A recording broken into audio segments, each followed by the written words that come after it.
Hi, this is Michael Jordan, President of our Labor and Strategic Accounts Division at MagnaCare, joining you here today from our Tinton Falls office. Today's topic, specialty drug pricing, the impact and the challenges ahead of us.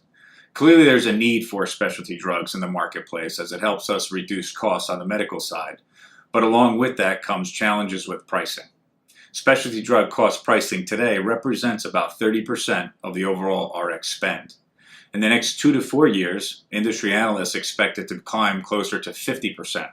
So clearly a significant price cost impact on drugs that we purchase today through our pharmacy benefit management programs. Specialty drug costs average about $3,000 per patient per month. And in some instances, these costs are actually climbing close to several $100,000 per year per patient. Clearly, there's a benefit associated with that because we are actually getting members better through a drug regimen as opposed to having medical procedures performed.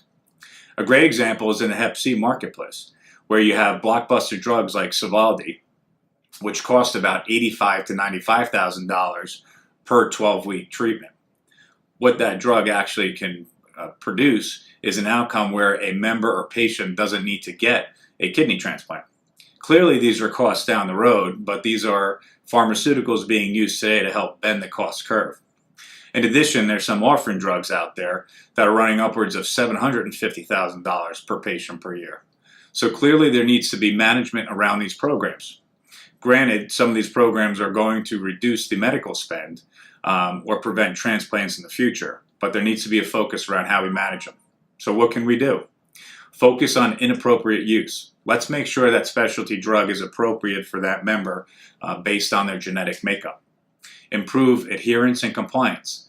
Let's make sure that those members or patients are using the drug appropriately and fulfilling their obligation to completing the drug regimen.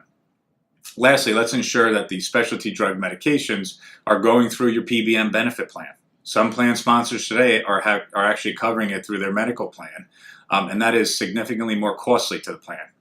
So adherence to making sure it goes through the PBM program is critical. There's one other solution that MagnaCare RX has been discussing out in the marketplace, and that's access to a 340B program. Simply put, 340B program pricing allows you to gain access to some of these specialty drugs on a significantly reduced cost basis to what the marketplace typically shows. A good example is that most of these drugs you're getting on an AWP minus 16 or 17% basis. Through our 340B program, we can get that average wholesale price to a discount closer to 40%. Granted, you can't walk into every Rite Aid or CVS and get the program benefits, but I think most plan sponsors these days are willing to put a little more effort into access to these drugs if it's going to reduce a significant amount of the cost. This will also help you drive your plan sponsor agreement forward in ways that you haven't been able to in the past. Thank you.